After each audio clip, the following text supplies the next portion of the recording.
Okay, and I want to welcome now Jason Pack. He's a former FEMA public information officer and former FBI agent who has worked on these kinds of situations before. Jason, thank you for being with us. You've worked at major American disasters, including Katrina.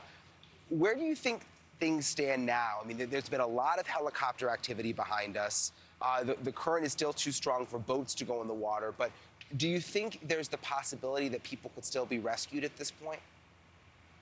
I think absolutely there is. As Governor Abbott said, it's still a search and rescue operation. I know as a first responder, the last call you ever want to get is involving a child, and now you're faced with 21 of these calls at once, and there was more.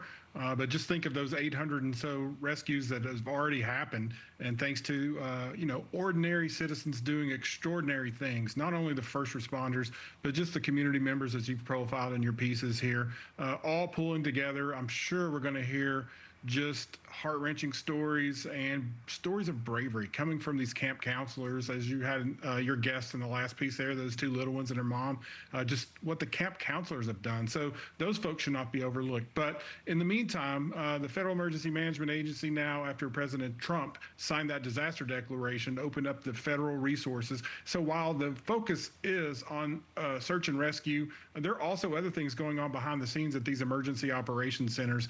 The way that they coordinate these things is something called incident command. Every first responder takes these classes right when they sign up to be a first responder. It's one of the first things you do. That way, when you show up to a disaster, everyone knows how the playbook is supposed to be and somewhat would know your roles through what's called emergency support functions. Those search and rescue functions are paramount now, but you have functions within all types of government there that are able to do anything. You've got people looking at infrastructure. You got people looking, and that means bridges and roads. You got people looking at hospitals. You got people looking at health concerns. So there's people looking behind the scenes at all the things that are going to be needed in the next days and weeks while we focus our attention, rightly so now, on the search and rescue efforts.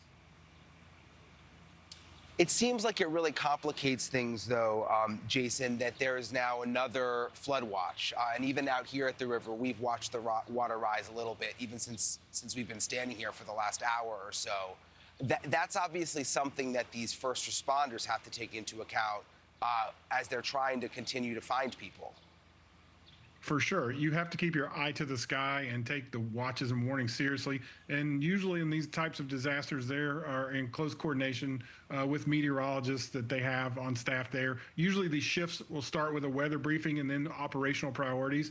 Likely, they have 2 operational briefings a day talking about what the goals are. And it seems like from everything we've heard that the goals are search and rescue still. So it seems probably likely that the evening shift is coming on. We'll still see these air operations go 24/7. You mentioned it's a little too dangerous to be in the water right now. They'll work with the Army Corps of Engineers to see, what the currents are and with the forecasters to see when it might be safe to get boats out there. But really what we've seen, Brian, is these urban search and rescue teams coming in. There are 2 in Texas Task Force 1 and Texas Task Force 2. These are FEMA certified urban search and rescue teams that are specialized first responders that have dogs, they have rigging equipment, they have heavy equipment, and they're able to go house to house slowly to look for victims. We don't know that the floodwaters have moved these houses. When you walk into these houses, they're filled with sewage often. The electricity is on sometimes. You never know what dangers you're going to find in there. So sometimes when you look at the video, you'll see these orange X's, and that's indicative that these search and rescue teams have hit these locations. Yeah, we've seen the orange X's on houses and also on cars and even on some big piles of debris, which, like you said, means that they've gone through and actually looked to see if anyone's there and then determined that there is no one there. Apparently they're going to do like 100 miles of river because with the current, it could have taken people a long way. So it's going to take quite some time. Jason Pack, really appreciate you coming on with us tonight. Thank you. Thanks. Good luck out there.